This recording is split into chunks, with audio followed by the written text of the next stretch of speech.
নমস্কাৰ, মোৰ নাম শ্ৰীমতী মন্দাকিনী চুতীয়া। মই আবৃত্তি কৰিবলৈ লোৱা নিৰ্ধাৰিত কৰি দিয়া কবিতাৰ শিৰোনাম পিতা। কবি পাৰিজাত ৰত্ন নলিনীবালা দেৱী। হেৰা প্ৰভাতৰ অৰুণ কিৰণ, ক'ত পালা এনে উজ্জ্বল বৰণ? ইমান কোমল মাধুৰীসনা, যিজনে বিলালে এই উজ্জ্বলতা, সিজনে আমাৰ পিতা।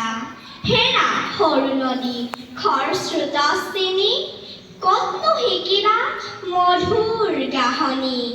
অসীম অনন্ত মাধুৰীসনা, যিজনে শিকালে ই মধুৰ গান, সিজন আমাৰ পিতা। হেৰা সৰু ফুল ৰূপে অতুলন, কোনেনো কৰিলে ইমান শোভন? তোমাৰ কোমল মধুৰ আভা, যিজনে বিলালে এই শোভা ৰাখি, সিজন আমাৰ পিতা। আমাৰ যি পিতা চিৰ স্নেহময়, চৰণত কৌটিবাৰ প্ৰণামিছোঁ মই। ধন্যবাদ।